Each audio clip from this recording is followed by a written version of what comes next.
Sehr gut. Also, wunderschönen Abend. Ich freue mich, dass da so viele jetzt da sind.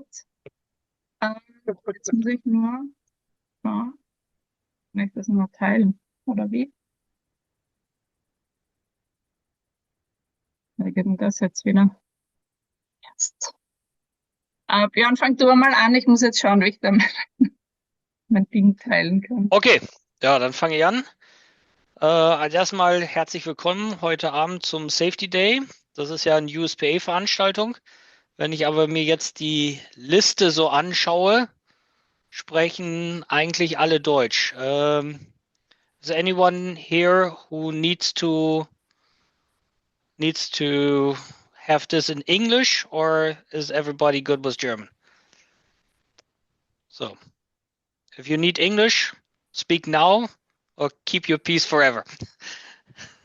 Yeah, but since we're streaming this into the Okay, so English. YouTube, then we should still do it in English if it's possible. Okay, I then think everybody should be able to understand anyways. yeah. Okay, then welcome to the Pink Safety Day. I will start in this case with a very simple thing I will share. And what I do is something very simple, what everybody should know, and that's just the emergencies procedure and that in a little bit review. We have a long winter break for most of you. Some of you had the luxury to continue during the winter, but if you're not, then it's always good to review the emergency procedures. Why did the sharing didn't work? Fangst du jetzt an mit dem oder soll ich jetzt beginnen mit meinem? Bei mir geht's jetzt schon. Ja, okay, then you can do it. Okay. So. 1 second.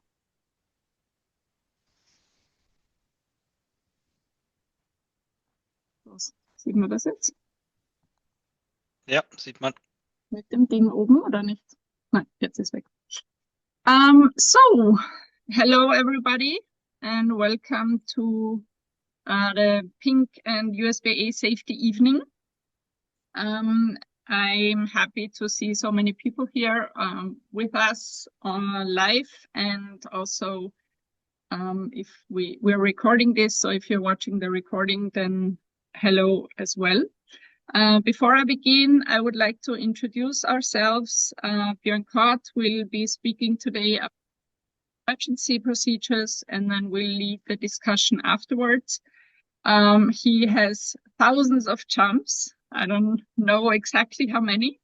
And he's an experienced tandem instructor, an AFF rigger, and safety and training advisor, and many other things. My name is Uschi Wagner. I am a safety and training advisor. Maybe somebody has the thing on. Okay. And I'm also a former AFF. I'm the coordinator for skydiving aircraft for the Austrian Aero Club. And my passion, every aspect of it, and I believe that beyond the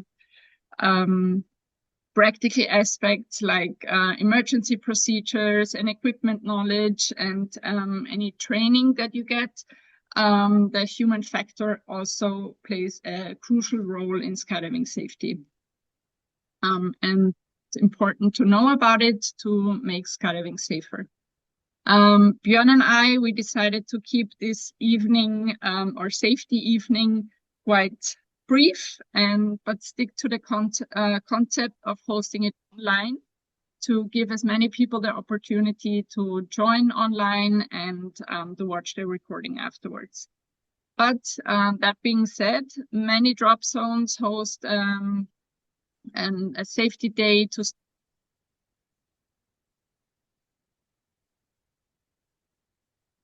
safety procedures in the training harness, and learn something new, and also talk to your rigger and get your gear ready.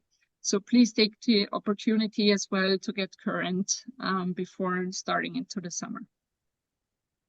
So I will talk today about, or this evening, about skydiving safety and the group dynamics and routine and how this can affect skydiving safety. And before we really start into the evening, I invite you to answer these two questions for yourself. Have you ever made a decision in skydiving not because you felt 100% ready, but because everybody else was doing it? And the other question is, have you ever had a gut feeling that something wasn't right before I jumped, but you ignored it just to fit in with the group? So there are several key human factors that impact skydiving safety. And tonight we will talk about group dynamics and risk-taking and the dangers of overconfidence and routine. And behavioral influences can help us make smarter and safer decisions in the air. My notes here. So group dynamics are a key factor in skydiving, and the behavior of those around us can influence our decisions, and actually they really do influence our decisions. And sometimes it pushes us, or they push us to act in ways that we usually, or that don't align with our own safety perception. And so let's take a closer look how peer pressure impacts our decision making. Humans, or as social beings, we naturally have the desire to belong and fit in with the group and with those around us. And this instinct can be especially strong in skydiving, where we experience a lot of thrill and excitement. And we experience also a strong feeling of camaraderie. But this desire, or this feeling that you want to fit into the group, can lead you to mimic the actions of those around you. And especially from the more experienced skydivers. And these actions may actually be not the safest for you, or these decisions may not be the safest for you and for your own level of experience and or the situation that you're in. And it's important to know about this, and to know that this is how we as humans act, and we want to fit into the group, and to recognize it, and to also ensure that you make your decisions based on your own skill levels and on your knowledge, and also on the potential risks that are involved in these actions, and not because you are following the crowd. If we talk about increased risk taking, it's dynamics, and if we're a part of the group, then also here it's very natural for us to take risks, impress others, or to fit into the group, or that's something if you're in a group. And especially in skydiving or in any high risk activity, this can lead to making decisions that aren't aligned with your own safety, with your own perception of safety, and with your training level. And for example, so you might be participating in a jump, or in jumps, or with groups, and these jumps are too advanced for you and for your skill level. Or you skip important safety steps that just to keep up with the group's pace and energy. So it's crucial for us to remember that safety should always come first, and no jump or approval is worth compromising this. For less experienced skydivers, it can happen that we feel the pressure to keep up with the group, with the more experienced jumpers, and that, you know, we are to be part of a jump that maybe not in our training level, or we are not trained enough. And this can lead to dangerous situations where we take on challenges that we are not ready for. For example, to join a group is going on a very complex jump, or that is performing any maneuvers that you're not trained for. And so it's important, especially as a beginner, to make sure that you master the basic skills before you advance to this level. And so in any of these situations, and this is not only valid for beginners, but for every one of us, it's important that we ask ourselves, am I really ready for this? Or do I need more training and coaching to be able to perform on this level? And because taking the time and the effort to build really a solid foundation in skills and also in this in safety routines will help to ensure that you make better decisions and reduce the risk of any accidents. The high energy environments can lead to a lot of excitement, and sometimes this overwhelms the ability to think rationally. And in these environments, in these high energy moments, there is a tendency to make quick and impulsive decisions. And this might be that they're not really thought through. So if you're really excited about a jump, then it can happen that your focus shifts away from safety and your procedures to the excitement, to the performing on the jump. But your top priority should always be safety and to act on your skill level.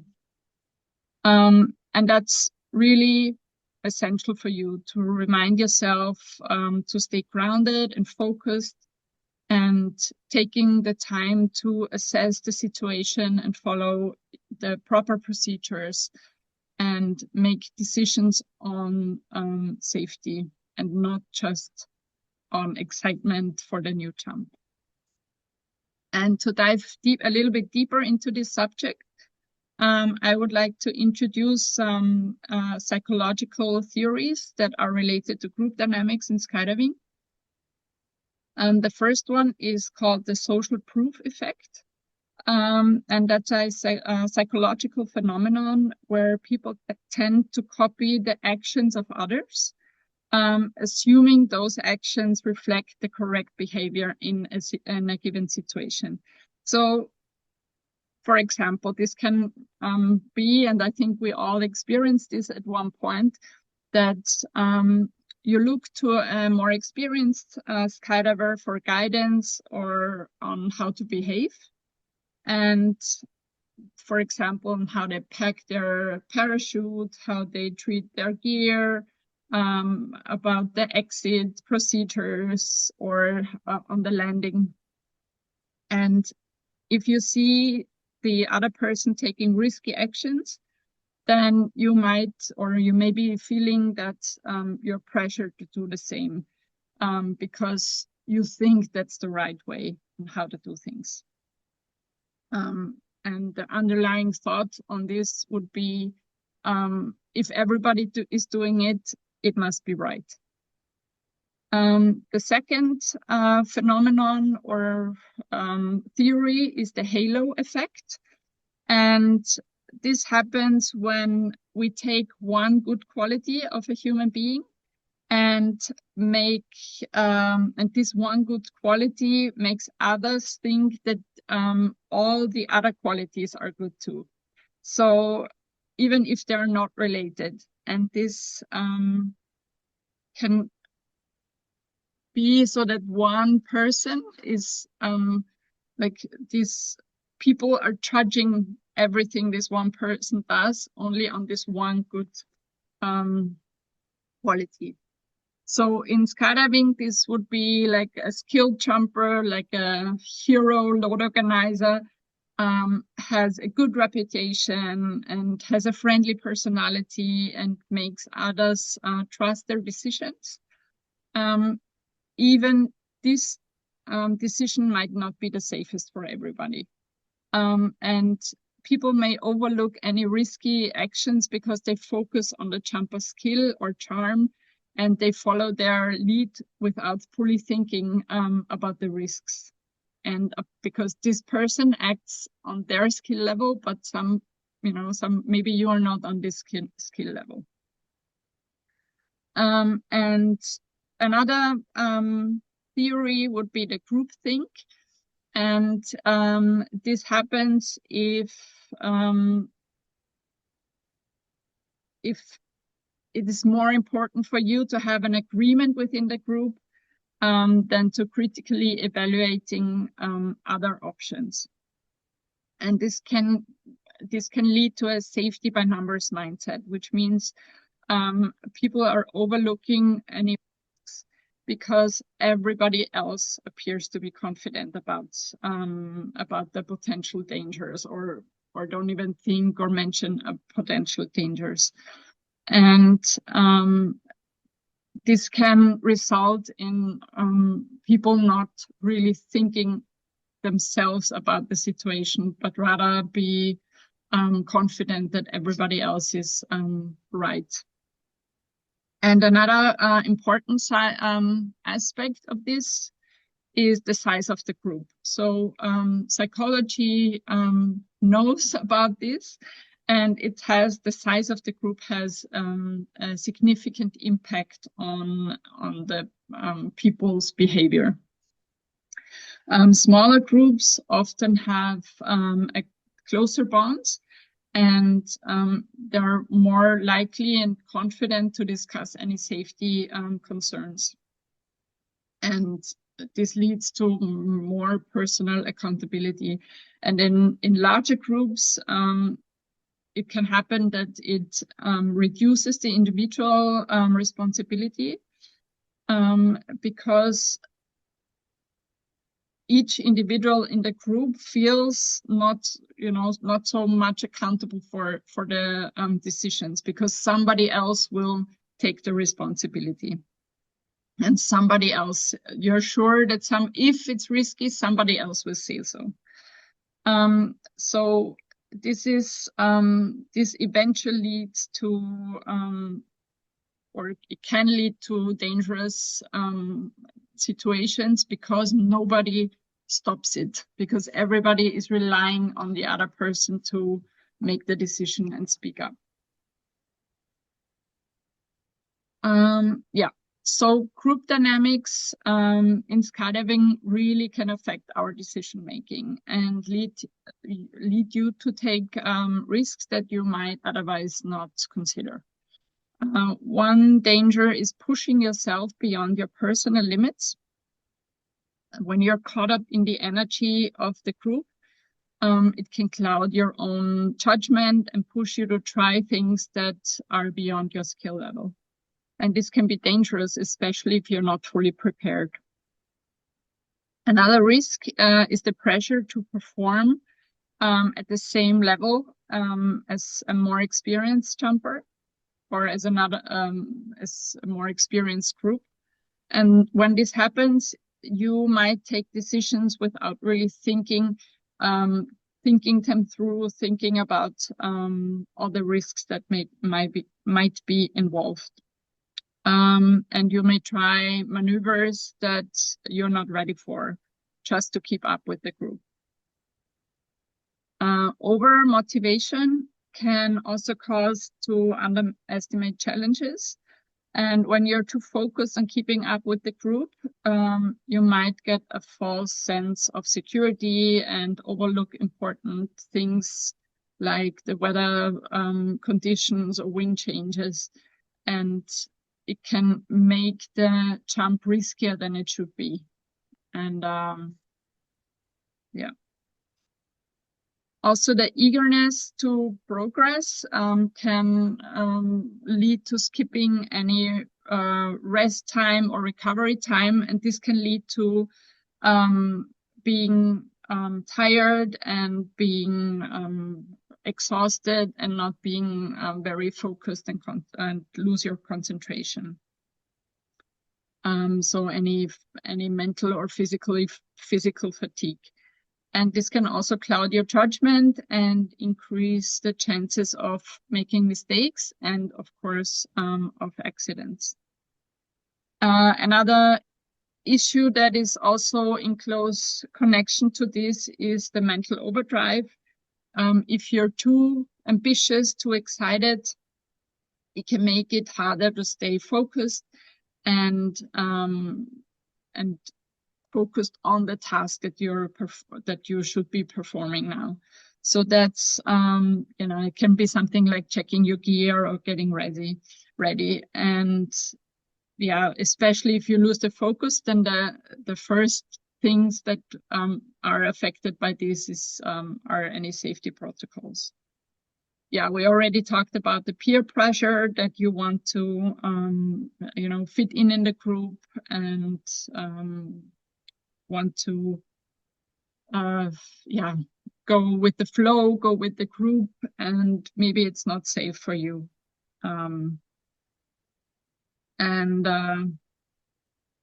Of course, this also, depending on your own perception, it can be something that is good for your ego to go with the more experienced jumpers and not stay with the beginners.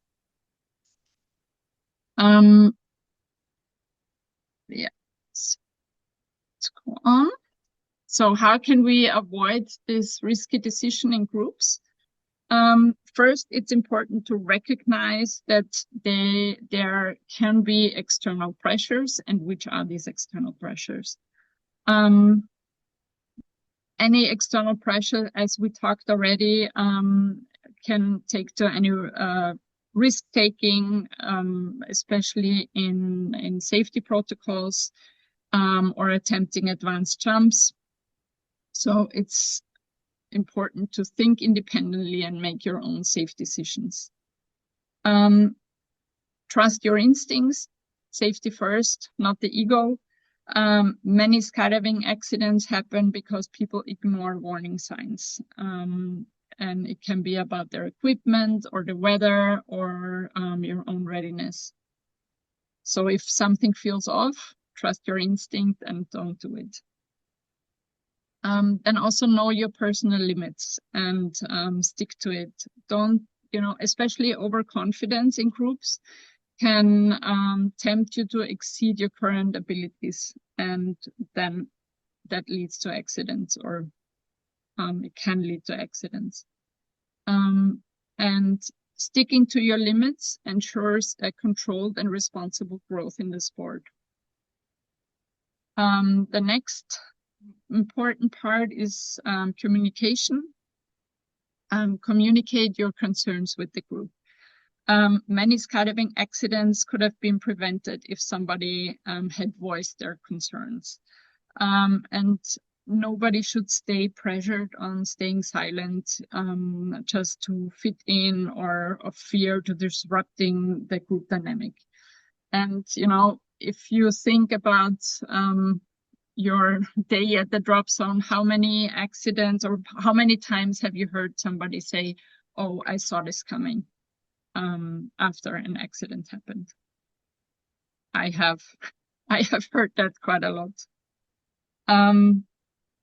Yeah, and the last point in this is execute the plan, follow the pre-planned and agreed upon jump plan.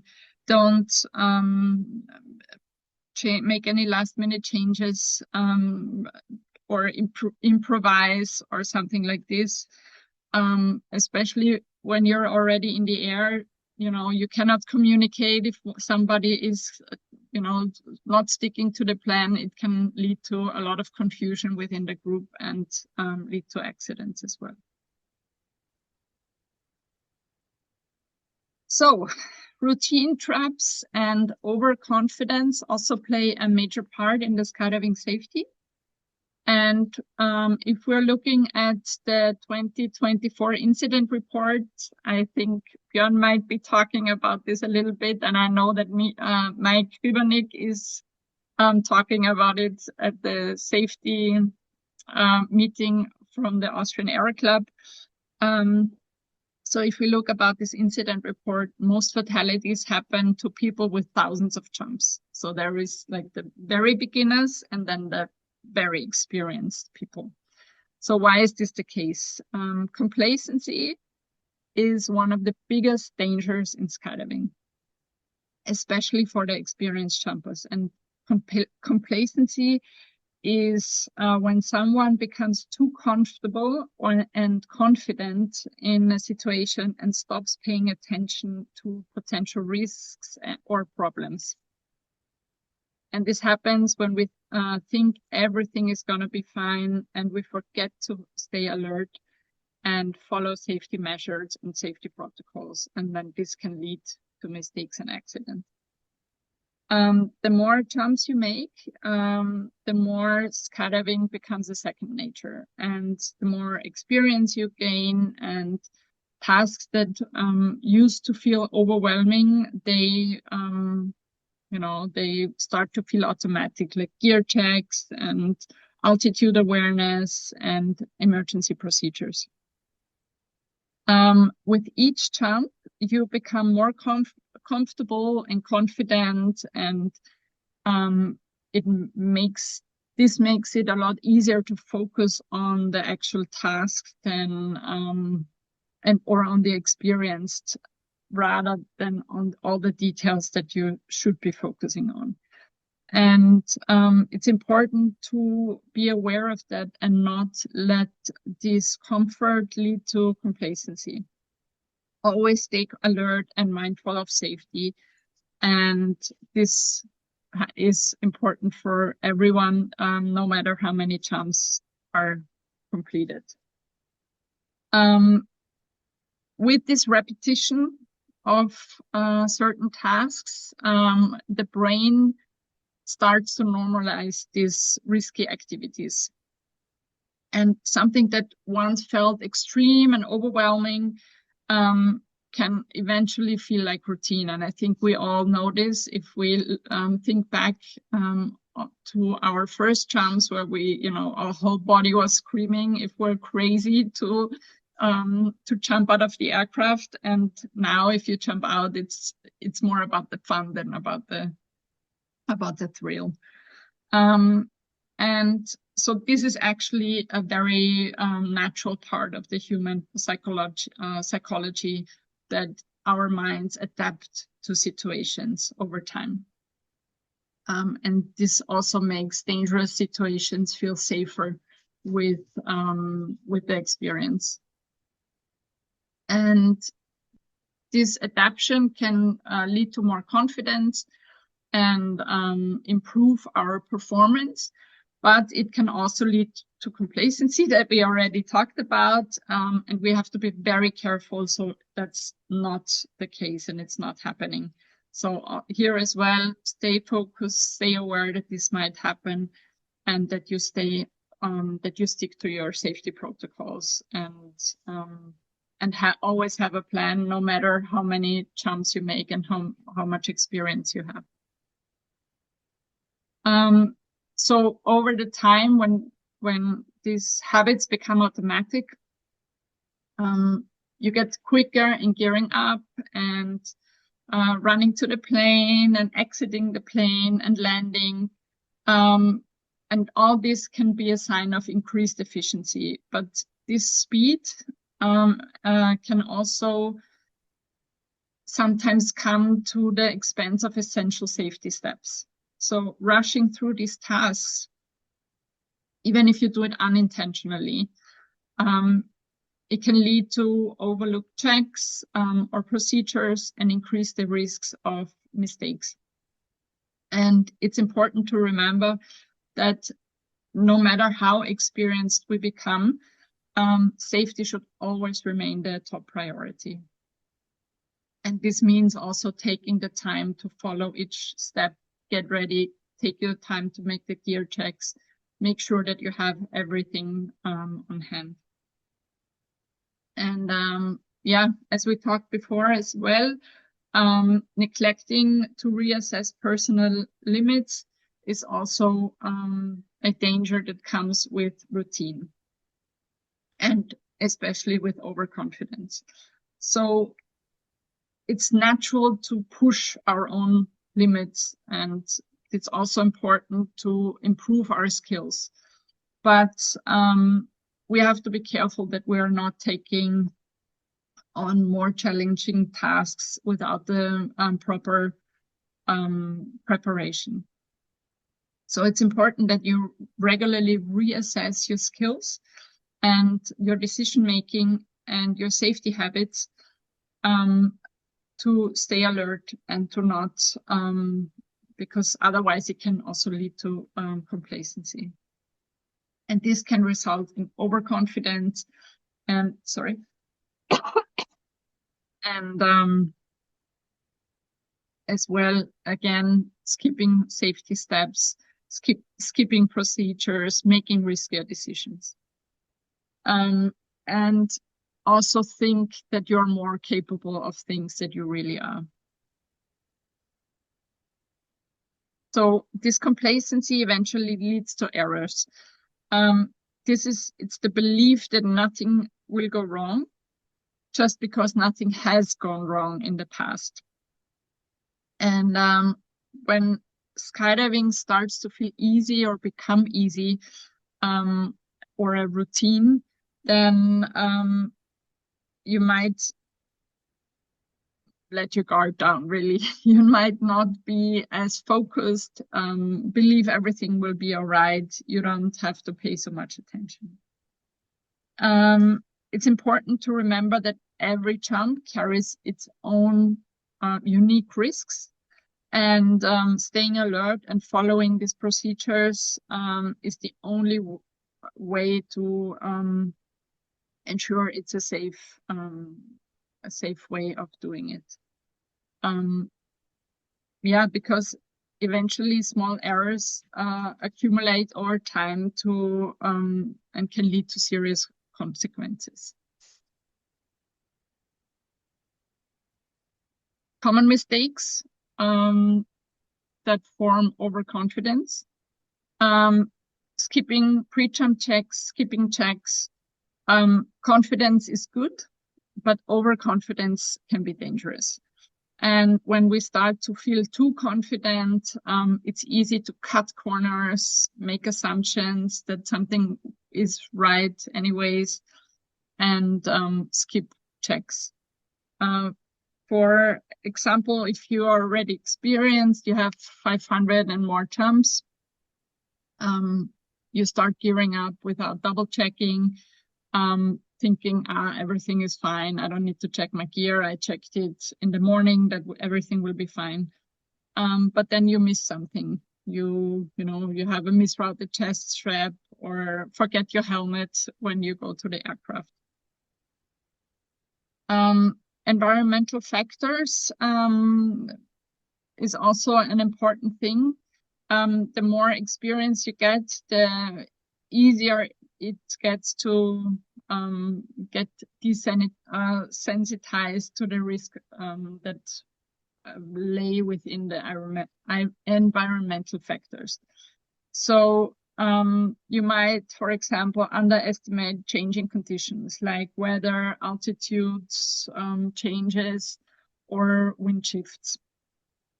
And as I said already, assume that your gear is, everything is fine without checking it. So you've jumped in this weather before, everything will be fine, and then you have wind gusts and you're not prepared for it. Not reviewing your emergency procedures can also lead to dangerous accidents. Now you're here, you're interested in safety, so that's good. But some people, they don't practice their emergency procedures every year. They think, okay, I practiced them, or I thought about it last year, so it will be fine. Really take the time when you're at your drop zone. If there is a school, then they have a training harness. Before you make your first jump of the season, go and ask an instructor to help you in the training harness and have, practice your emergency procedures. Yeah, so basically review your emergency procedures, be prepared, make your gear checks, make sure that everything is ready for your jump. Yeah, trusting your instinct over protocols. I think this is one of the most dangerous mistakes that we can make. We learned it a certain way, and then we think, no, I know it better. We try to make a jump that is above our skill level. So we think, no, I don't need the coaching. I can already make this jump. I know how to do it. If we progress in the sport, then we will, with this progression, there are new risks that come up, and it's important to reassess the risks and recognize that there are new risks. And with this, be aware that your old safety protocols might not apply to the new situation. So, for example, you're jumping for quite some time and you want to start wingsuit flying. And then you're not refreshing your emergency procedures and you're not getting trained on emergency procedures for wingsuit flying. And then if you have a problem, your old muscle memory kicks in and you're having the wrong response to these emergency procedures because it's different on a wingsuit. Yeah, so here again, reassess your limits, refresh your emergency procedures, and get coaching if you progress, if you change, if you have something new that you want to learn. So how to avoid the overconfidence? Discipline. In skydiving, follow all safety steps every time. Do your safety checks. Do get ready the same, have a routine that you stick to, especially with the safety, with your gear checks, and there are no exceptions from that. Even when things feel like a routine, and you think that you can cut corners, stick to your protocols. Treat every jump like it's your first, especially when it comes to safety, and stick to your structured progression and don't skip necessary steps just because you think you're ready for something. And avoid getting lazy with these protocols and with your safety measures. Yeah, reflect, assess your own abilities, think about what is your true skill level, and understand that there is always room for improvement. Something that is a theory or a psychological phenomenon here is called the Dunning-Kruger effect. And this is a phenomenon where people actually over or underestimate their knowledge. So people with a low skill or experience, they overestimate their abilities, and high skilled people, they tend to underestimate their competence. So beginners may feel overconfident too soon, believing they know everything, and they can do everything when they actually can't. And this leads to risky decisions. And experienced skydivers may doubt themselves or assume others know better, and then sometimes fail to recognize these gaps in other people's behavior or knowledge. Yeah, so self-reflection, what are my own abilities, and having a realistic view on them. Yeah, so the best way to do that is after every jump, you think about what went really well, what didn't, and be really honest to yourself about your own limits and your weaknesses. Respect to the sport, to skydiving, means that understanding that this sport is dangerous and it should never be taken lightly. Or yeah, if you're overconfident and too relaxed about the danger, then this may lead to accidents, and you might think, oh, they only happen to other people, but really they can happen to you as well. So never underestimate the risks. If we look at the incident reports, we see, okay, a lot of experienced or a high risk of making mistakes is when you're highly experienced. Continuously try to get better, seek knowledge and learn from others, and respect your own limits. What we already discussed about is use your checklists, your routines. No matter how experienced you are, always stick to the same protocols and pre-jump sequence. Yeah, especially if you're rushing, if you're doing a lot of jumps a day, you're rushing to the aircraft because you only, when you land, you're on the next load, and you need to get ready and running to the aircraft without really being fully prepared. And one major thing, especially looking into the group dynamics, is surround yourself with safety conscious skydivers and accountable people. The way or how people act around you, and the people that you jump with play a significant role on shaping your mindset and your safety habits and your decision making. So a good peer group keeps each other accountable and prioritizes safety. If you surround yourself with reckless people and with overconfident skydivers, their behavior may encourage you to take the same risks. Choose your jump, choose who you jump with wisely, and choose your peers wisely. Be open to constructive feedback from trusted peers, and avoid toxic group dynamics that might influence you in a bad way of taking more risks than you should.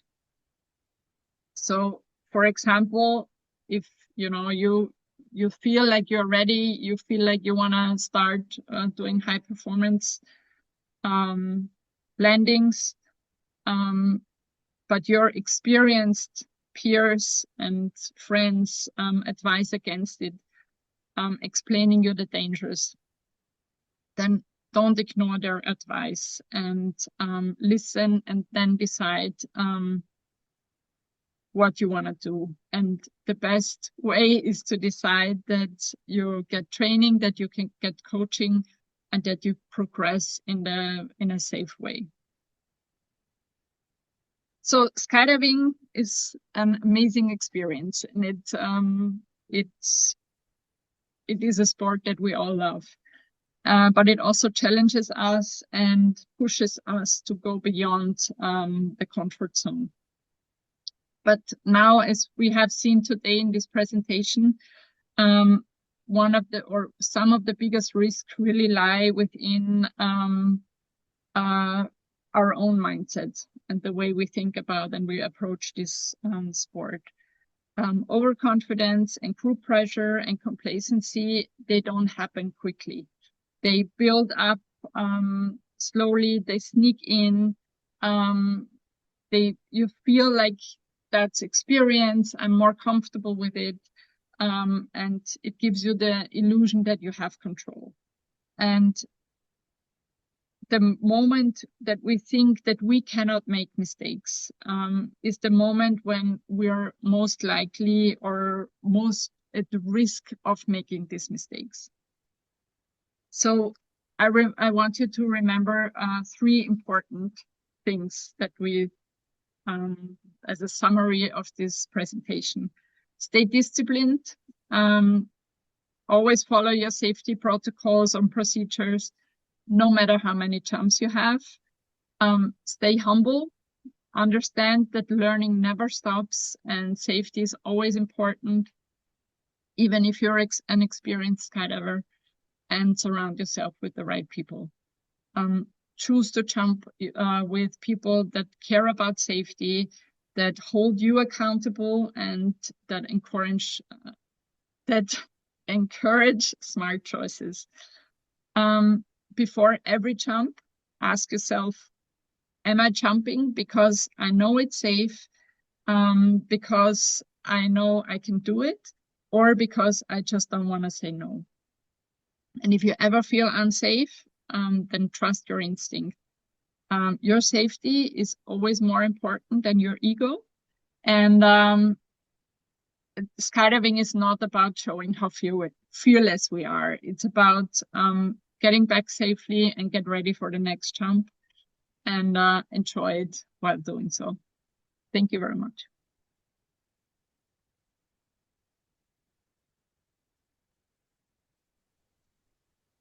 Thank you, Ushi, for the nice presentation.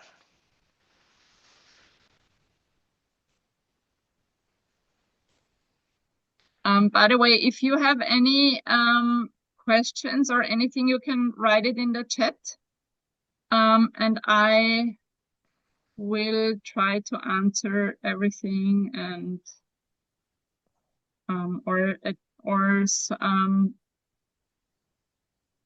get ready for the take the questions for the discussion at the end. So Björn, go ahead. Okay. So first, sharing my nice screen. Why doesn't work now? Worked the whole day.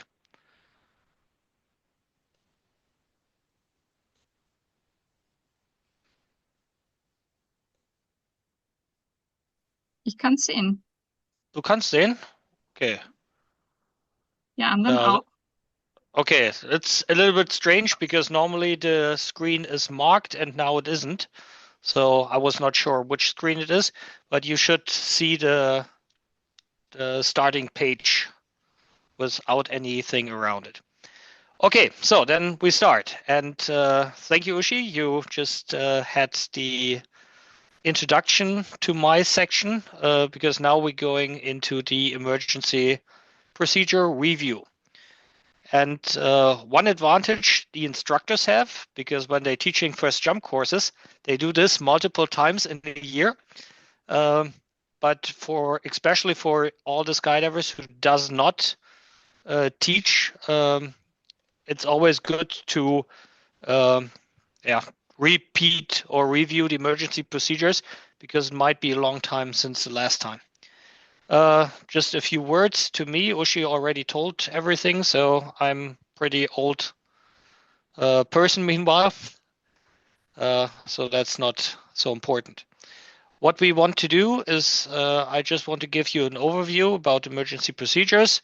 I will skip the emergencies in the aircraft and will concentrate on the canopy emergencies. We will also skip the landing emergencies due to the time, because otherwise I would be talking for quite some hours. And then, but the specials, that's really the interesting ones. Starting with the canopy emergency procedures. First, a few general words. The first is we have high-speed malfunctions, we have low-speed malfunctions, and we have some kinds of unusual openings. What does this category say? High-speed malfunction, we usually summarize all emergencies that leaves either no time or no possibility for repair, meaning there's nothing there, or it's that broken that it's unrepairable. A high-speed malfunction usually requires an emergency procedure, and that rather fast than slow.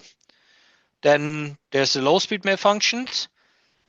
They categorized by the main property that they have, or they have something that slows your fall, meaning you have time, sometimes a little more, sometimes a little less, to repair the procedure, but it's still not a landable situation.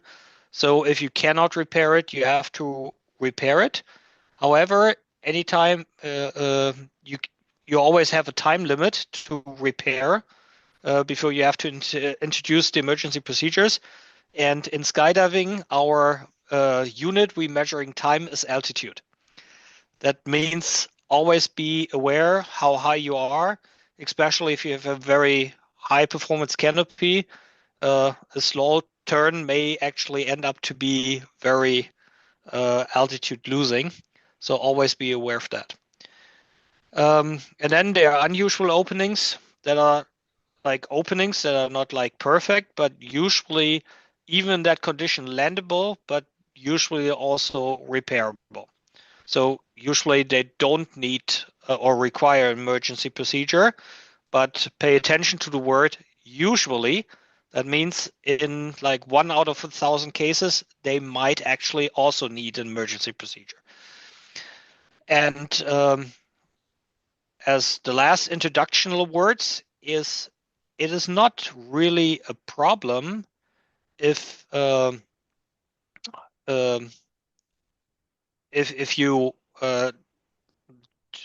you check the canopy and work on them, but you never should spend too much time doing the procedure.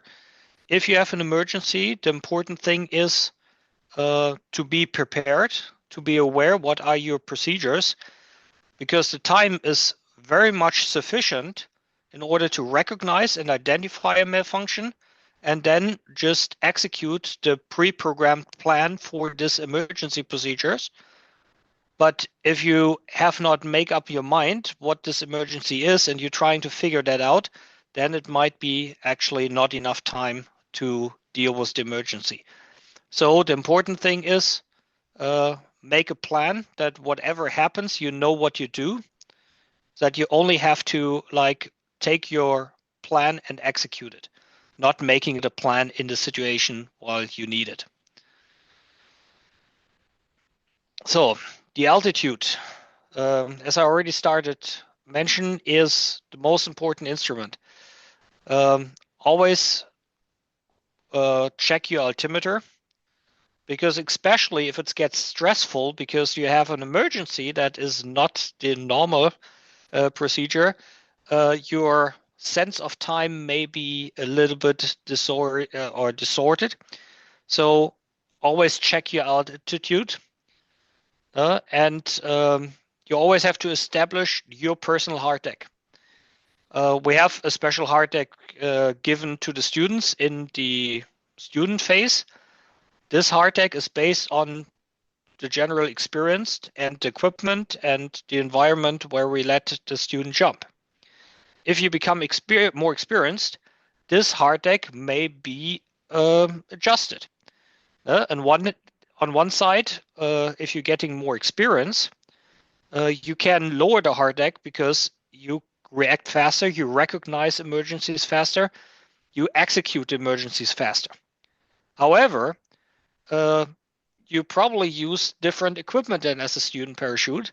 And if you're using a high performance parachute, you actually may have less time because the parachute is more critical and more altitude demanding in such situation.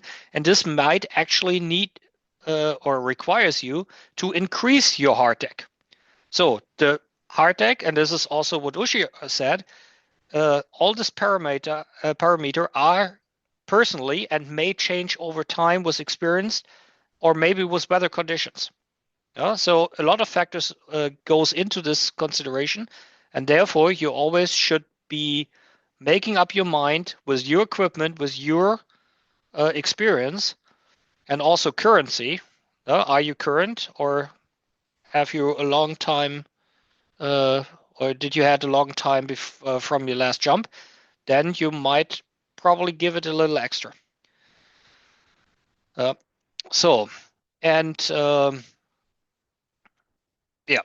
Then there's also that at some cases emergency procedure may change. For example, if you have a canopy collision, you might actually have a very good canopy until 200 meters, but suddenly in 200 meters, due to a collision, you don't have a landable canopy anymore. You probably have a changed emergency procedure then by just adding the reserve by not losing the main that slows you down. It gives you a little bit extra time that might give the reserve enough time to deploy. However, in this scenarios, there's always the other thing you have to consider. There's if you pull the reserve without cut away the main, you always have a risk of an entanglement. So it is always not a good situation when being with a non-landable canopy under 200 meters, for example. But it doesn't help that you say I would prefer a different scenario, but now you're in this scenario and you have to deal with it. Yeah. So then first we start with a pilot chute and tow. Pilot chute and tow, as you probably remember from your last review, is a little bit difficult because the pilot chute at some point, or the bridle, has entangled with something. So the pilot chute is dangling behind you, but unable to open the main container. Usually that happens by packing error, so it could be easily avoided by making a gear check, a proper gear check. There are pin lock scenarios and a lot of variable scenarios how you can create this. It also could be that the pilot chute is only very weak, so it was not replaced in time. So if this happened frequently to you, you probably need a new pilot chute. Or the container is very tight and the container has a higher force held back in the container. So what you can do is just hit against the container with your elbow from the side 1 or 2 times. Due to the change in the position and the impulse giving on the harness, when it's only like a little hung up, it might actually lose. If it doesn't lose, you have to introduce the emergency procedures because something is out. So the recommendation is first cutaway, pull the reserve. Pulling the cutaway handle in this scenario will usually do not help because the canopy is not attached on the risers, and by just cutting it away, it will not fly away. However, you have still something out which can entangle with the reserve and with some parts of the deployment system.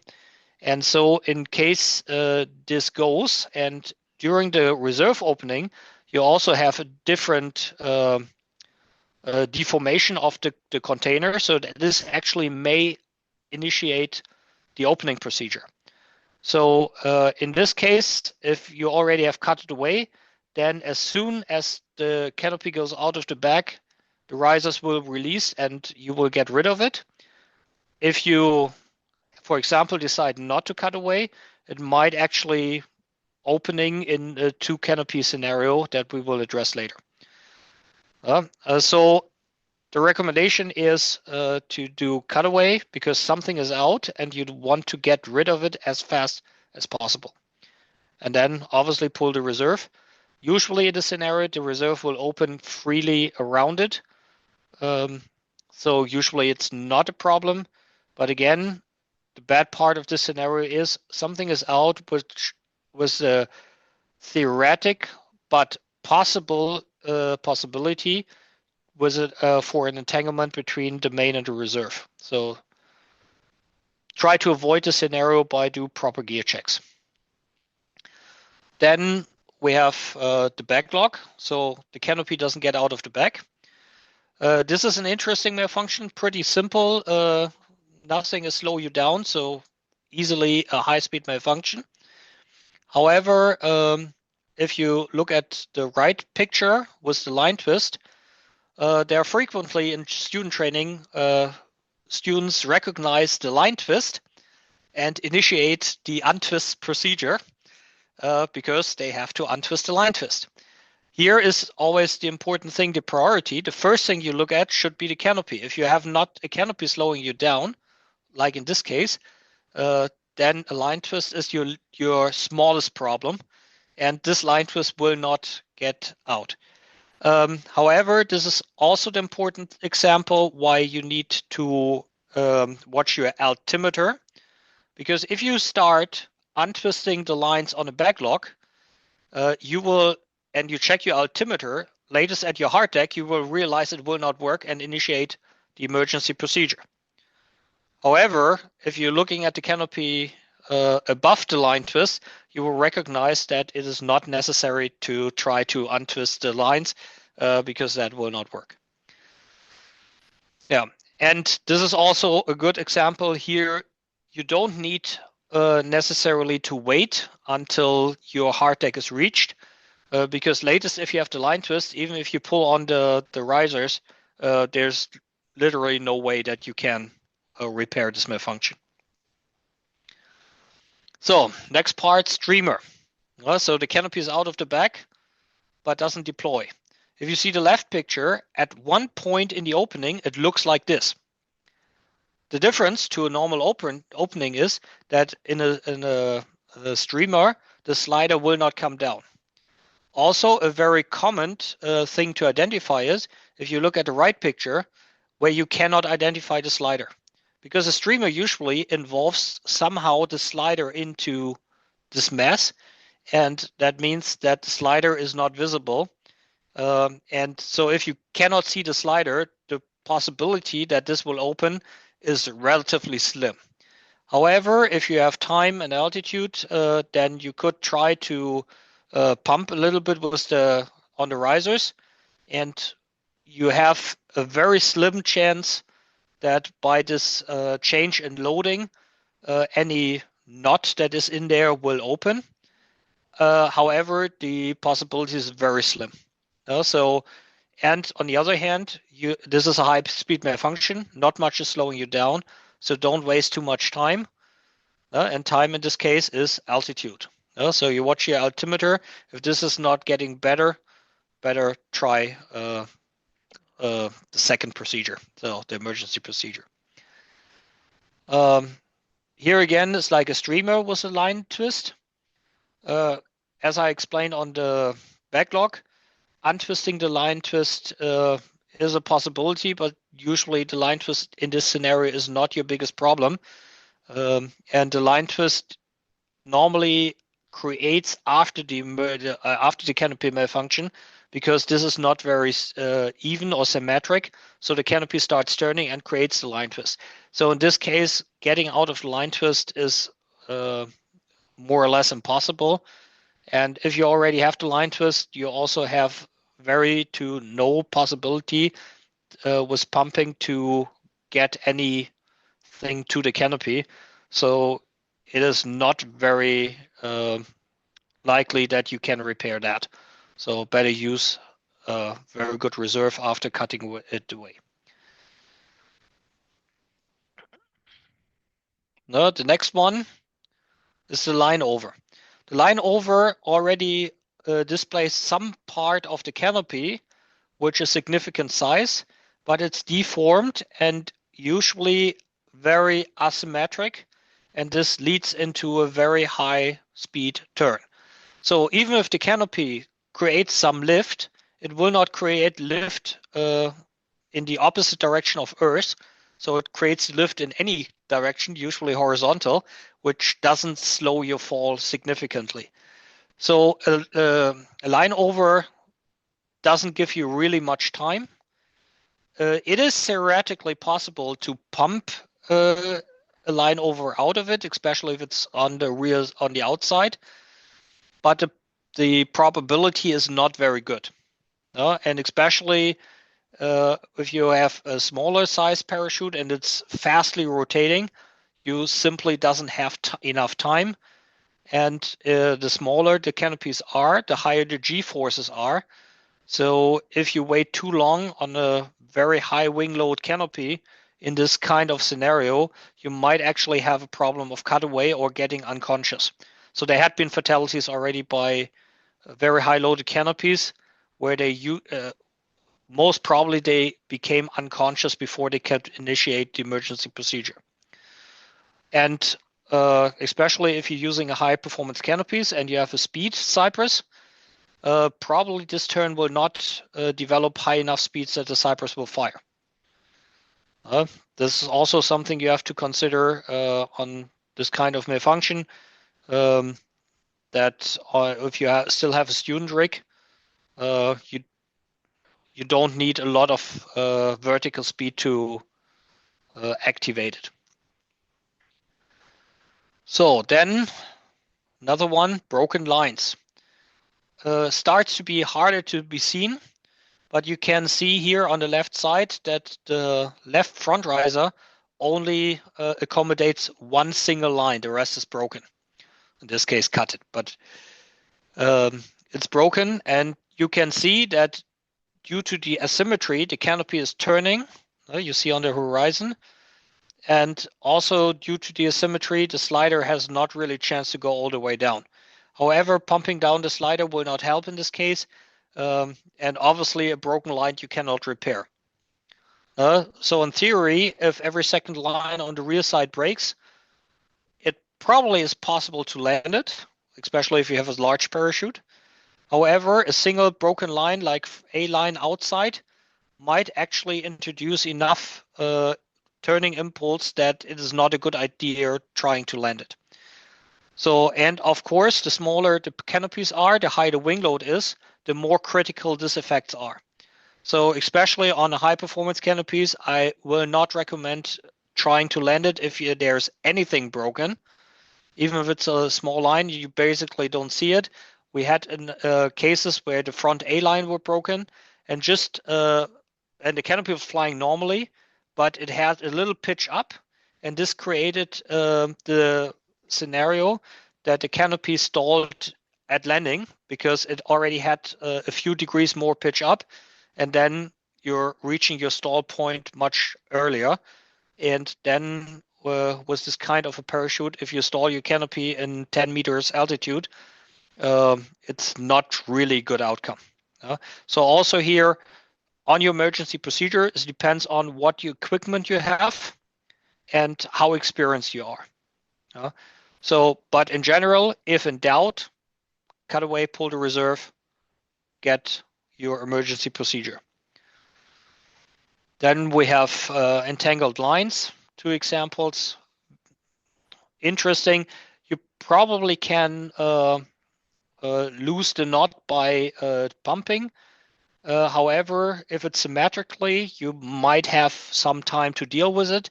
If it's asymmetrically, it usually spins very fast, which doesn't give you a lot of time to try something. So in this case, the probability of being able to repair it is rather slim. So don't make too much time in doubt, cut away, pull the reserve. Same with damaged canopy. If a canopy is damaged like this, even if it appears to fly normal, I recommend to cut it away and pull and get under your reserve, because it will change the flight characteristics. On the other hand, if the damage is on the top surface, you probably are unable to see it. But if it's affecting the canopy, then you might experience weird behavior during the functionality test. And if your canopy reacts weird, even if it looks good, probably something is broken. And in this case, most probably on the top surface. Depending on sun scenarios, you probably see it through, but it's not guaranteed. And therefore, it is really important to do the full functional test after the canopy is deployed. And one of the scenarios, what I've seen, that once you're opening, you have to stow your slider and do a lot of things. And usually you do this before you release the brakes. However, until or up to the point where you have to release the brakes, made a complete functional check, you have to consider the canopy as unsafe. And for that, this status should be only at an altitude where if you discover that when you release the brakes, you get a knot into the steering lines, if you're still high enough to initiate your emergency procedure, that's not so much of a problem. But if you release your brakes just before you want to make before you do your final turn, this is really not a good scenario to discover that you have a serious controllability problem. So that for this reason, of course, stow your slider, do everything what you need to do, but release the brakes, do a full functional test, and make sure that the canopy is fully functional before you are below your hard deck. Yeah, then we get to unusual openings. The closed end cells, usually known for students, and the slider is a little bit up. What you do, just pumping, especially if it's symmetrically, you can pump the slider down, you can open the end cells. You can do this with the rear risers, with the brakes still set. If you have a canopy that will become difficult to get the slider over the risers when the brakes are released. However, the pumping with the risers is not that efficient than pumping with the steering lines, so you might not be able to clear it with with the risers. So then you should release the brakes, pump it down with the steering lines, and then you probably need a little bit more time to deal with the slider or leave the slider up. However, if you decide to leave the slider up when you usually have it down or collapsed, be aware that this will influence your canopy characteristics, and this will not be a normal landing. This will be kind of an emergency landing where you just do a straight in approach. Canopy will flare, but you probably should not make a high performance turn in the scenario when when not everything is perfect. So only end cell closure, easy pumping. And now we have the line twist. And if you compare the line twist that we have seen so far, in this case, the canopy is very nice open and just the lines are twisted.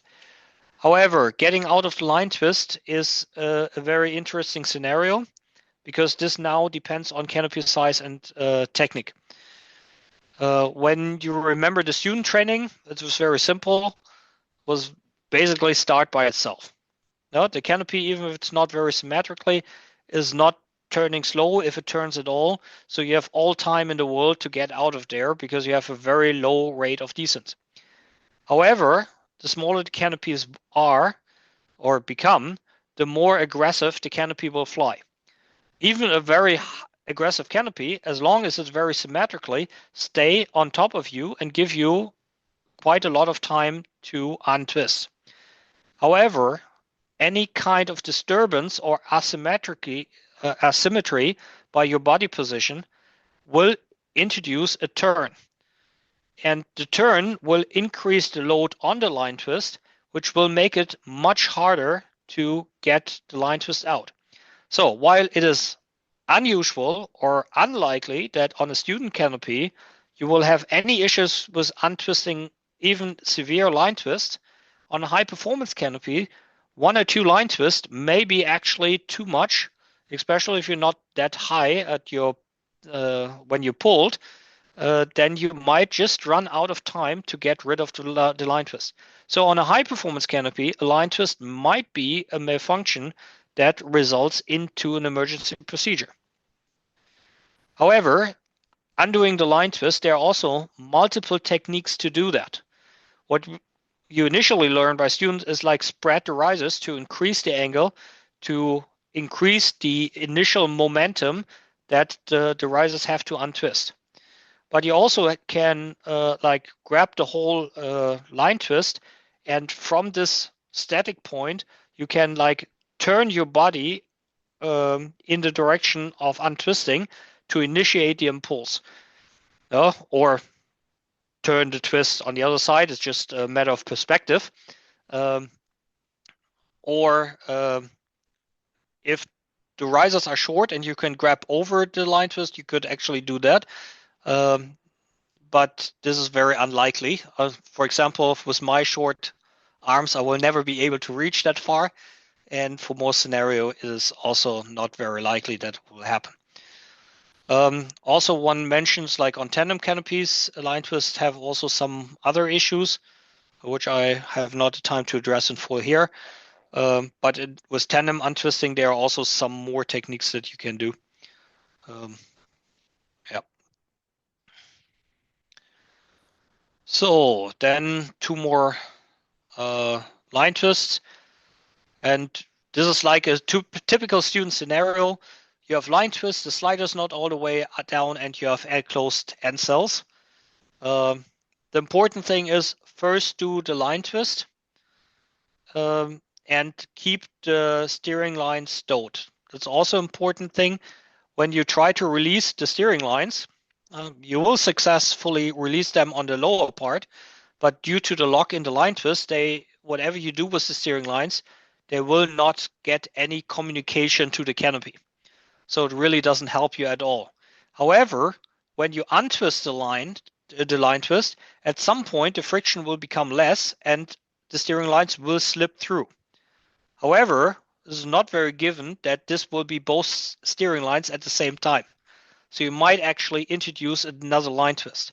However, if you still have, if you release these toggles for whatever reason, or just keeping them up, there is a large loop that actually can now be caught in the twist. So you can really create a lot of problems by releasing the brakes, and it will not help you at all.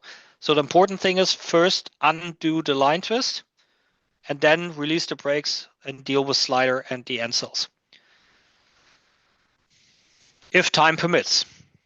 Even though in students' parachutes, it happened quite often. Usually it's not a problem, but especially if you have a higher loaded canopy, you might run out of time before you have repaired all that. However, the possibility of end cell closure and slider up is a little lower on higher loaded canopies because there's more pressure and more airspeed in the canopy system. Then we have the pilot chute under. Usually it doesn't really affect the characteristic of the parachute because usually it's more or less in the center. However, if it's not in the center, it's more on the side, has been entangled through some lines, it might actually create a problem. It is not very likely, but it's still possible. However, you see on both of these examples that the pilot chute is open, that we have on student parachute. If the pilot chute is a collapsible pilot chute, then it usually will be collapsed and do not really create any problem at all. However, usually there's always a possibility that you have a bad day and you had exactly this scenario where it makes a difference. So make a full functional test before you decide to land it. And if something is reared, when in doubt, cut away, pull the reserve. So before I come to the specials, any questions so far? No? Good. Then specials. Now the thing is why I call this emergency procedures specials. All emergencies what we had so far, except probably the pilot chute in tow, have an easy solution. You recognize, you identify that you have a malfunction, you identify that you are high enough, you cut away, the malfunction is gone, you pull the reserve, you have a clean air for the reserve to deploy. So that's very simple. Probably you have a time issue, but it's rather simple, and the answer is basically the same. Cut away, pull the reserve, do the emergency procedure. However, the special scenarios are scenarios where it is a little bit more complex. And they also come with a high risk of a fatal result. So the primary action to avoid this or to counter this emergencies is to avoid them. Anyhow, this is a general principle. When you can avoid the malfunction by doing a good pack job or doing a stable opening or other factors, and you don't have the emergencies, you will be always better off than having the emergencies and have to do it. However, it doesn't matter how good you pack, you will always have the possibility that you experience a malfunction. So what are the specials? The specials are collisions, 2 canopies out, and the flamingo horseshoe, which is kind of the thing with the pilot chute in tow. So let's get to canopy collisions. There are 2 types of collision in free fall and under canopy. And under canopy, they have 2 possibilities, at high altitude or at landing. So we start with free fall. Free fall collisions are dangerous because they're happening with a lot of speed.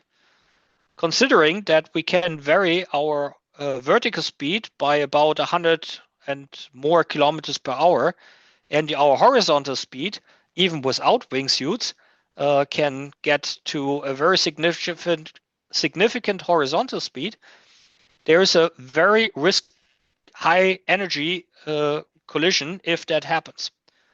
So especially if you're jumping with people that you don't know or you're not confident enough to have your movement around under control, you should think twice if that's a good idea. And free fall collisions usually cannot do something. If a collision happens, then you hope that you are still conscious and can pull either parachute. If you're unconscious, you hope that you have an AED. So, and when you regain consciousness, then it's good. If not, then hope that your canopy is big enough and the AED was switched on. So there we get to the gear check. But there's also the possibility that even if you have an AED and a large parachute, if you have a free fall collision, there's a good chance that you will be killed in the collision itself. So it doesn't really matter if the canopy opens or not. However, so avoid. Then canopy collisions. They happen usually at 2 times. The one is the separation. This could either be that you have a very insufficient separation and you're opening very close to a person in your group, and you getting too close for comfort, and then probably additionally with line twist, so you cannot actually steer away from it, you end up in a canopy collision. So this canopy collision has a very big advantage. You still have a lot of altitude. So usually canopy collision happens that everything collides, collapses, separates, and reopens. So at high altitude, you have a very good chance that a canopy collision actually only is creating a new opening. But there's also a good chance that some parts of the canopy will be damaged or entangled with each other. So if the canopies are entangled, and now it becomes complex, there are basically two scenarios that can happen. Usually, or like one scenario, and they both happen with the same probability, is that the canopies are entangled with each other and two people are hanging somewhere out of this mess. In this scenario, it makes sense that the person that is a little bit higher cuts away first, because when he falls through the rest, the lines of the other canopy are still straight and under tension. So it is a lower risk that he entangles with that. If the lower person would cut away first, the loose lines of his canopy would actually end up in the other person, who first has to get out of these lines before can execute his own emergency procedure. So, and the other scenario is that one canopy actually entangles around the person. So the canopy is collapsing and completely entangle the other jumper. Usually the lower jumper is free, only that his canopy doesn't work. And since the canopy entanglement is so low, usually the canopy of the upper jumper is still full functional. So in this case, it makes sense that the lower jumper cuts away, because in this case, the canopy is losing the tension, giving the upper jumper enough time to get rid of this loose canopy. And in most of the cases, once getting rid of the canopy, he can actually use his own main parachute for landing, because that usually is not so much involved. However, if the canopy is going up and still entangled with the other parachute, then the upper jumper, once being clear, can initiate the emergency procedure. Yeah, so as you see, already very complex. So the key element is trying to communicate with the other jumper and hope that he is a little bit more experienced than you have. And if you entangle with a canopy formation jumper, then he probably has a lot of experience and can tell you what to do. But if you collide with a student, you actually might be the experienced person and now have to take the lead in what to do in the scenario. So pretty complex. Avoid it. Do a sufficient separation. And also the other scenario is if you separate very much from your group, but the next group didn't separate too much, probably someone of the next group or the previous group is separating in your direction. And if the separation between the groups were not big enough, then you might actually end up again next to someone else, and therefore also take care that you have sufficient separation between groups. And if possible, in larger groups it's not so easy, but if it's possible, just do the separation out of the jump run, not parallel to jump run. So yeah, so very easy, no problem. Then the other time where a canopy collision could happen is at landing, because everybody wants to land at the same spot and they're getting close to each other and probably oversee someone. And this scenario gets a little bit more simple because all the options with cutaway are not really there, because if they start cutting away, they die. Usually, or the average canopy collision happens in between 150 and 50 meters. So there is, from a cutaway to emergency procedure, literally no chance, and especially you have to realize what's going on, and this time usually is enough. So the only thing what you can do is activate a reserve and hope that in total 4 partial open parachutes create enough drag to save 2 people's life. The chances are not very good, I have to say. So there had been a lot of fatalities after canopy collisions of this type. So what is the important part of it for collisions? Avoid it. How you can avoid a collision? Just be aware on the canopy and in free fall, where are the others? Plan sufficient separation. Plan sufficient separation between group. On the canopy, keep your eyes open. If it gets crowded, don't do a high performance approach. Do a conventional or more passive approach. Do a straight in approach. It's always better than getting into a collision. If you want to have fun at the landing, do a hop and pop and take care that you have your clear airspace. Then you probably don't need to worry too much about traffic, but even as long as there are 2 people in the air, there is a possibility that they hit each other. So avoid canopy collisions. Be aware where the others are. If you do any high performance maneuver, make really sure that nobody is in your way, because especially on a high performance maneuver, in case of collision, you have a very low probability of survival. So canopy collisions, bad.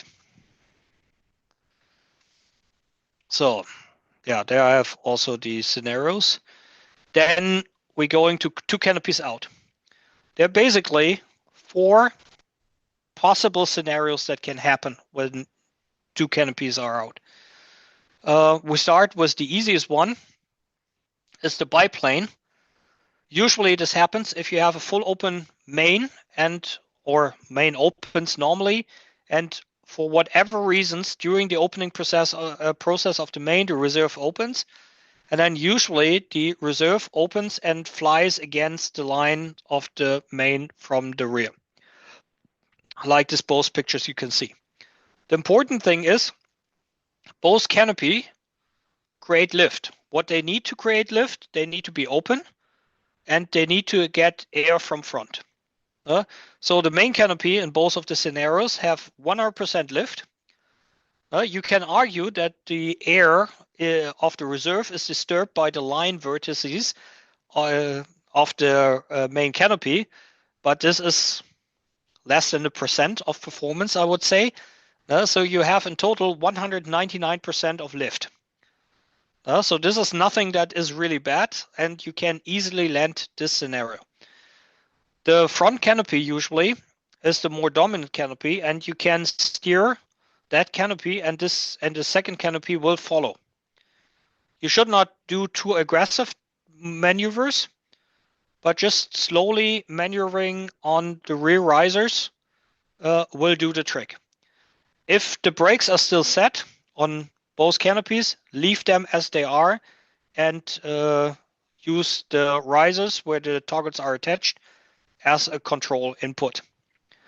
At landing, you don't need to flare, but you should do a PLF for landing because with nearly 200% lift, the landing speed will be not so problematic.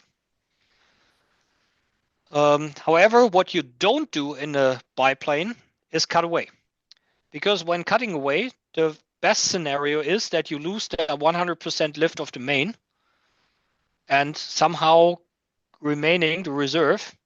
But as you can see from the scenario, when you're imaging cutting away the main risers goes once through all the lines and the reserve canopy. So there's a good possibility that the riser will be yanked around one of the reserve lines, and then you have a partial inflated main that actually trying to deflate your reserve.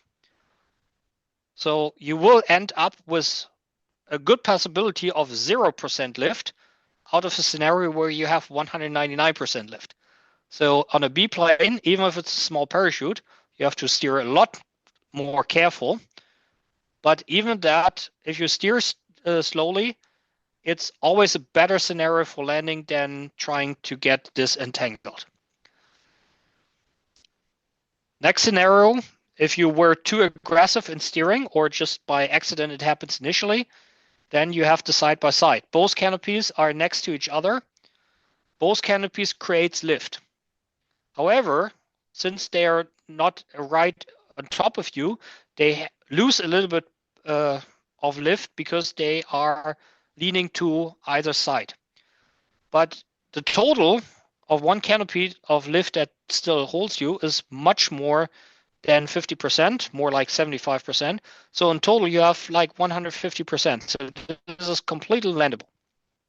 However, usually one of these canopies is a little bit dominant, which is more in the center. And that means that on that side where the less dominant canopy is, it's a little bit more drag. So this will usually slowly turn. But with the more dominant canopy, you can easily steer it. If you steer it and the brake is still set, use the whole riser and only give very gentle inputs. With this, you can control the canopy, you can land it, just do a PLF, and yeah, don't try to do something aggressive. However, there is the possibility, if the canopies are separate or are really separate, there's no entanglement, you actually could cut away the main, and the reserve, because it's on the side, will pull you away from the main. However, you see the main riser or the risers are still crossing, so you probably should make sure you can use your hand to push the main riser away to make sure that the risers, or potentially if you have an RSL, which doesn't help you anymore because the reserve is open, if you disconnect the RSL, there's a little piece of line less that can entangle. So depending on the scenarios, with a high performance canopy, probably the cutaway would be the more preferable way. With a larger canopy, it would be probably the better idea to land it, but it depends on the scenario. Then we have the downplane. Looks very nice. Both canopy has full lift, but they are creating lift right and left horizontally, nothing that lifts you. So you have a very high rate of descent. Easiest way to solve it is cut away. Main flies away, you get under the reserve. The downplane is, by the way, the only exception to your hard deck. That after or below a certain altitude, you do not cut away because it doesn't help you. On a downplane, it doesn't matter how high you are, you should cut away the main, even if it's really close to the ground, because even if you're still hitting in a not hitting in an angle, the angle will be more shallow than if you continue. However, you don't need to wait until you have a fully developed downplane. If the canopy starts flying away from each other, and as soon as they are separate, you should cut away the main. Then it's not that much of a highly developed downplane. Landing a downplane, I do not recommend it. This is potentially non-survivable. The last part, what I want to do is the entanglement, which we come to horseshoe and flamingo. So I come around this way. How to get an entanglement. The first thing where I want to start is the difference between a horseshoe and a flamingo. The horseshoe malfunction is you're in free fall and your pilot chute has entangled with some part of your body, but you're in free fall. In this scenario, if you cut away, then you probably will not get rid of everything, but you will at least get two of the connection points on the risers separate.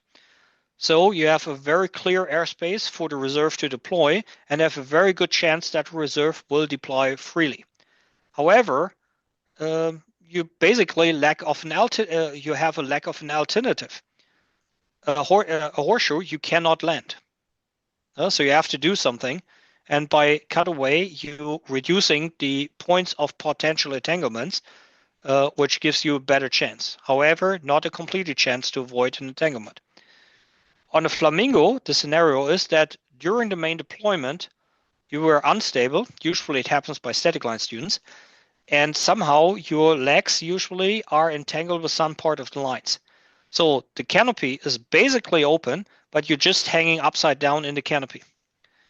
And this scenario is also one of the exceptions.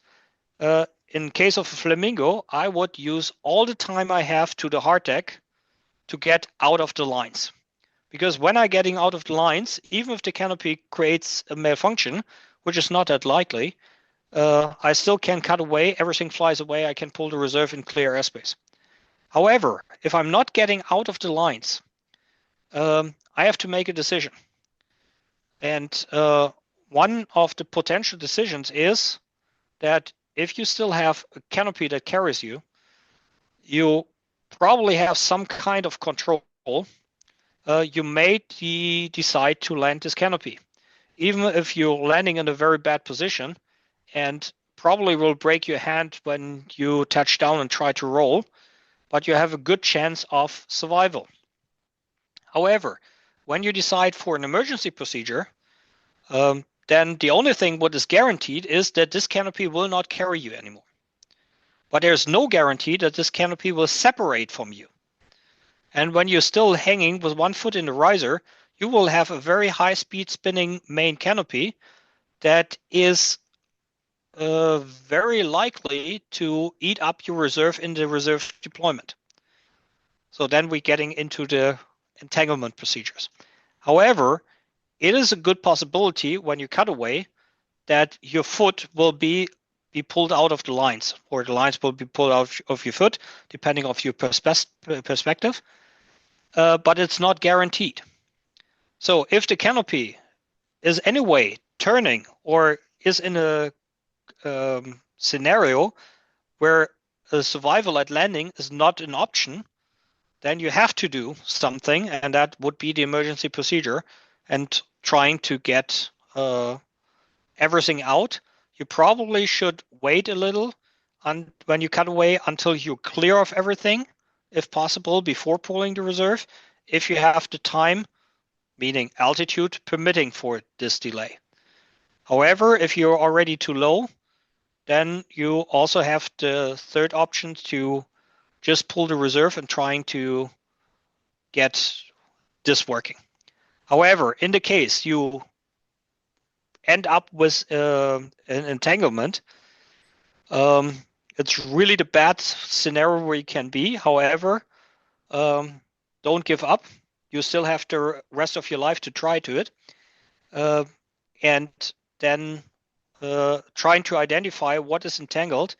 Usually one canopy is more open than the other, and you can try to help this canopy by trying to get anything of the other canopy as close to you. Like pull on the lines, get the fabric, get it close to you. By that, you create more air for the other canopy to open. It's not a good chance, but however, there is a little lack of alternative. You don't need a second. Sometimes when the people you in March, you will thank. Okay, so somebody has the microphone. Yeah. Okay. So this was the summary. I just overview a little bit. My question, or you have to ask the question yourself. No, did you knew all the reactions? Were you current? Do you think what about emergencies now? So get them in your head. There are probably some more scenarios that I haven't addressed. And the most important thing, do you feel prepared for the next jump? If you don't feel prepared, go to your drop zone, go into the training harness and practice. So, and that's more or less from my side. And since we're already pretty late, I would open the discussion. Thank you. Unless there are questions. Yeah, so thank you, Björn. If you have any questions or you have something you want to add, you can either just turn on your microphone or you write it in the group chat and we can discuss it. Here. You don't have to say anything if you're shy. We do not bite. Maybe. Well, yeah, Günther. Hi guys. Maybe one addition for the pilot chute in tow. We had that, I don't know, it's now at least 10 years ago. The guy built a knot in his hand deploy. Don't ask why it happened. It happened. He did a correct emergency procedure. So he realized cutaway, did cutaway. So he did a cutaway, opened the reserve, and when he was under the canopy, under the reserve canopy, he felt like the reserve behaved a little bit strange. And for some reason, he looked back and saw that his main canopy was still attached, and it was attached by the RSL. It was an RSL with a Velcro. So what happened was that the main canopy came out of the container after he was under the reserve canopy, and it fell down. So the Velcro didn't open up like it usually does with a Velcro. It got a different angle because it went downwards. So a Velcro RSL doesn't open up, and you have Velcro on UPT, on Paradeck, and some others. So since then, in ground school, we tell people after you have your reserve canopy open, have a look and make sure your main canopy is completely gone in any case, because that Velcro simply doesn't open up if it pulls down, if the canopy pulls downwards.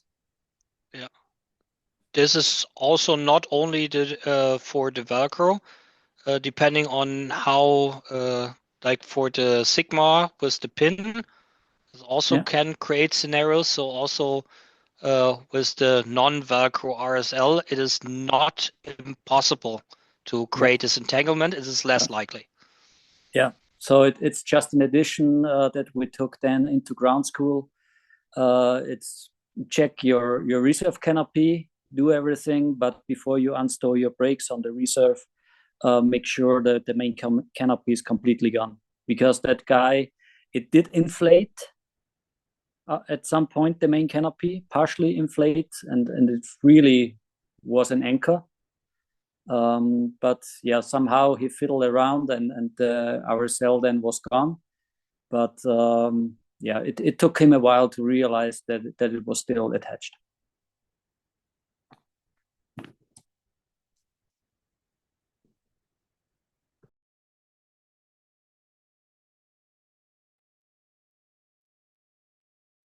Okay, thank you.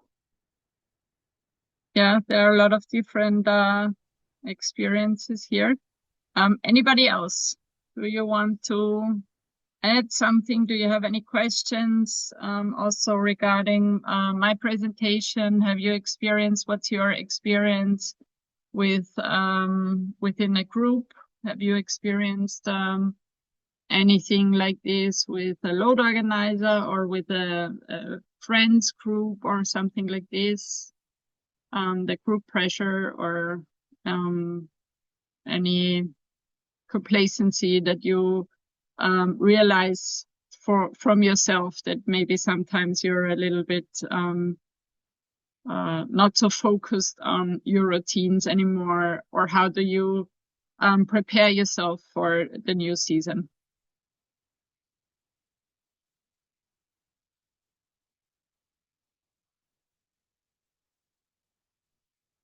No? Nobody? You can write in the chat if you're afraid to talk to us.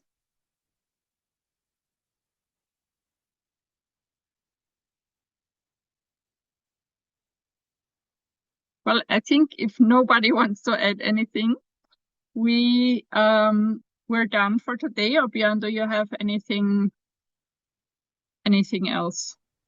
No, I don't think so. Of course, I could talk for hours for funny stories. but it doesn't really make it. So if there is no more questions, then I'm very happy. Only the final remark from my side. You're the people being here, being interested. Try to make every jumper who is not here do the same.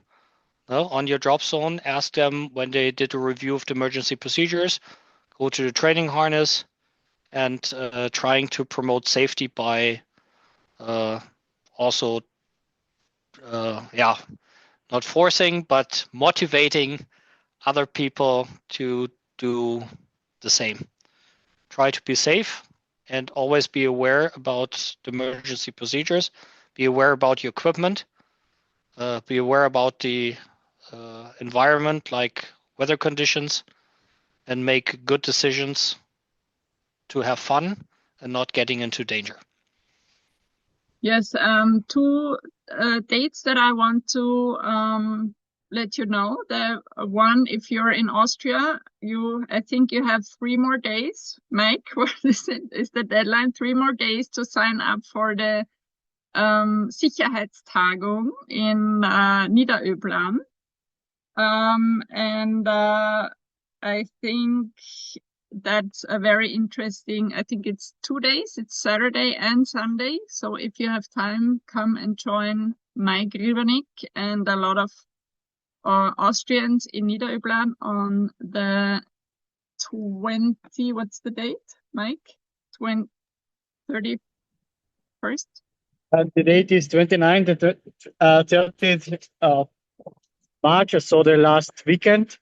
We also have a porter there, Pilatus porter, so we can do refreshing for the tandem instructors and also for AFF if there's any if there are any people to need them. So the first day, Saturday, is mostly in the classroom. On the second day, it's more like the examiner and also some practical things like 25 jump inspection and inspect your line trim and inspect your lines, and just some inputs from the PIA symposium from Florida, just this from last week. Yeah, and on Sunday, I also will probably do some packing of student parachutes and how to check student parachutes. Yeah, so that's 29th and 30th of March. Okay, whatever. Last weekend of March in Niederöblan. If you want to join, you can sign up with Mike. Or you just email me at ushi@pink.at, and then I will forward it to Mike because I don't know his email address right now. And the second information is that we added a new date for Skyvan Klatovy, and we will also be flying in Klatovy from May 8th till 11th.